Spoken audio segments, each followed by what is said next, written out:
নমস্কার বন্ধুরা, এটা আমার প্রথম ব্লগ। তো আজকে আমি বানাতে যাচ্ছি কাঁচা আমের আমসত্ত্ব। তো তার জন্য আমি প্রথমে 5টা আম কুচি কুচি করে কেটে ধুয়ে নিয়েছি। এরপর আমি কড়া বসিয়ে দিয়েছি। কড়ার মধ্যে জল দেব। তো সম পরিমাণ জল দেব, যতটুকু আম ততটুকু জল। আমি বেশি জল দেব না, যাতে জলের সাথে আম একসাথে সেদ্ধ হয়ে হালকা গ্রেভি মতন হয়ে যায়। তো তার জন্যে আমি আমটা ঢেলে দিলাম। গ্যাসটা আমি আগে থেকেই অন করে রেখেছিলাম। তো দেখো, জল আর আম দুটোই সমান সমান হয়েছে। এরপর আমি এটাকে ঢাকা দিয়ে দেব।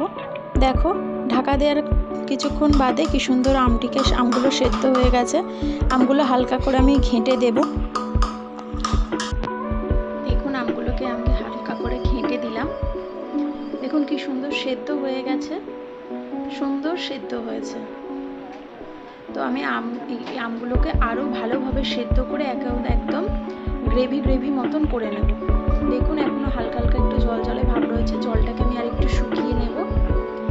তো জলটা এখানে শুকাতে থাক। তারপরে এদিকে আমি একটা তাওয়াতে গোটা সাদা জিরে আর শুকনো লঙ্কা ভেজে গুঁড়িয়ে নেব।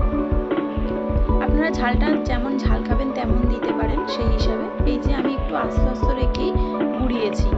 এটা খেতে ভালো লাগবে, মুখের মধ্যে হালকা হালকা বাঁধবে, খেতেও ভালো লাগবে। তার জন্য আমি হালকা আস্ত রেখেছি। তো এদিকে এই যে জলটা আরও একটু শুকিয়ে গ্রেভি মতন হয়ে গেছে। এবার এইটিকে আমি ছেঁকে নেব। আমার কাছে কোনো আলাদা করে নেট বা অন্য কোনো ছাঁকনি ছিল না, তাই আমি এখানে ফুটো গামলার মাধ্যমেই ছেঁকে নিচ্ছি, এইভাবে ঘুরিয়ে। তো দেখুন, এইভাবে খুন্তি দিয়ে ঘুরিয়ে আমি, এই যে নিচেই পড়ছে, কি সুন্দর দেখতে লাগছে। এটাকে এইভাবে ঘুরিয়ে ছেঁকে আমি থালায় করে রোদ্দুরে দেব। এই যে দেখুন, এইভাবে আমি ছেঁকে নিয়েছি পুরোটাকে। কি সুন্দর দেখতে লাগছে, গন্ধটাও সুন্দর আসছে। তো এরপরে আমি কড়াইয়ের মধ্যে এই গ্রেভিটা ঢেলে দিলাম। ঢেলে হালকা করে একটু নাড়িয়ে নেব। তো গ্রেভি তারপরে দেওয়ার পরে আমি চিনি দেব।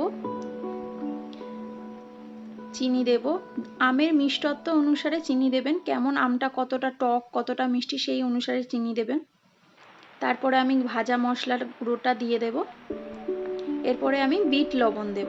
বিট লবণটা দিলে কি হয়, স্বাদটা অন্যরকম লাগে। আপনারা চাইলে অন্য লবণও দিতে পারেন। তো আমার কাছে বিট লবণ ছিল, আমি সেই জন্য বিট লবণ দিয়েছি। দিয়ে আমি এই সবকটিকে একসাথে ভালো করে মিক্সড করে নাড়িয়ে নেব।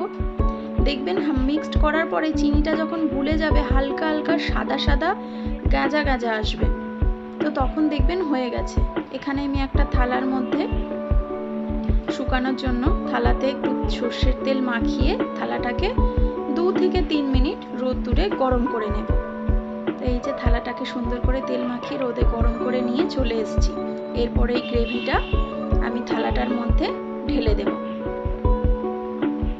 আমি দুটো থালা নিয়েছি, একটা বড় থালা, একটা ছোট থালা। দুটো থালার মধ্যেই ঢেলে দিয়েছি। এবার আমি থালা দুটোকে ছাদে রোদ্দুরে দিয়ে আসবো। এই যে থালা দুটোকে ছাদে রোদ্দুরে দিয়ে আসলাম। আমি মোটামুটি 2 দিন রোদ খাইয়েছি, আপনারাও চাইলে 2 দিন দেবেন। এই যে কি সুন্দর দেখুন, আমার বড় থালাটা তাড়াতাড়ি শুকিয়ে গেছে, কারণ বড় থালাটা খুবই পাতলা হয়েছে। তো একদমই পাতলা, মানে এই দিক থেকে ওদিক দেখা যাচ্ছে। কি সুন্দর হয়েছে বড় থালাটার। তো সাথেই উঠে গেছে একদম। এই যে কেমন হয়েছে কমেন্টে জানাবেন, আর চ্যানেলটিকে অবশ্যই সাবস্ক্রাইব করে দেবেন।